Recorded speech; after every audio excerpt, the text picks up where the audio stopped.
Every day we learn something else that happened on October 7th, and everything seems unbelievable, impossible. This morning we woke up to the news that one family whose home was invaded on October 7th suffered the following fate. The terrorists came into their house from Gaza. They murdered the father and they shot him to death.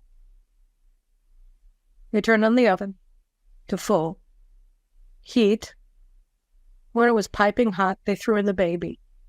And while the baby screamed in agony and was burned alive, they took the mother and they raped her over and over and over, laughing the whole time as she was brutalized to the sound of her baby's shrieks as he was burned alive.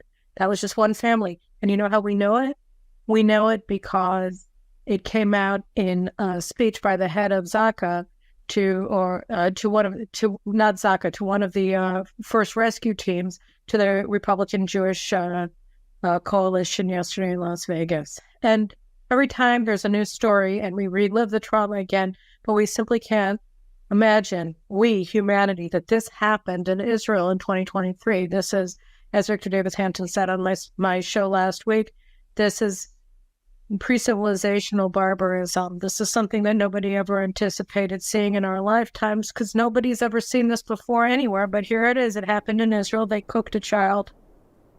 I can't believe that I'm even having a show on this. I'm serious. I've lived in Israel. I went there during the Intifada of 2002 when Hamas and the Islamic Jihadi were killing hundreds of Jews back then. It was horrible. It's just as like something out of a horror movie. And you know what really, really angers me deep inside? And remember that word she used, by the way, pre-civilization. Don't forget that word, pre-civilization. But when the so-called civilized legacy media types, you know, the BBC, right, the CNN News, when they deny that reality, when they say it was Israeli or Jewish propaganda, when Hamas on social media disseminates these things, and we have the information firsthand, when people are going into the Jewish kibbutzim in Jewish villages and finding the butchery, the burning of babies. When you hear people in Congress from the Socialist Squad, like Rashid Tlaib denying it, or Ilhan Omar denying it, or Ocasio-Cortez denying it. And so what if they censored Rashid Tlaib? It means nothing. It's a slap on the wrist. They should be kicked out of Congress immediately. We don't want Nazis in Congress. This war on the Jews, this war on Judaism, this war on Israel is a war on Christian Western civilization. And far too many Democrats, wokocrats, statocrats, socialists, Marxists, Islama propagandists, they've joined together. They're dedicated to censorship, cancel culture over books and speakers and words on social media.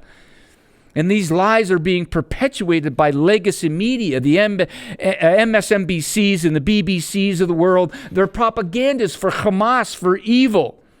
So our job as good citizens, parents and traditionalists, conservatives and classic liberals and Christians, is to be aware of what's going on.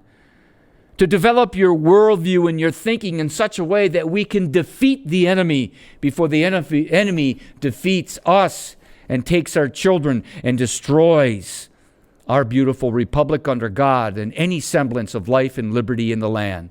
So until we meet again, my fellow liberty-loving Americans, shalom. May Jesus' shalom be with you.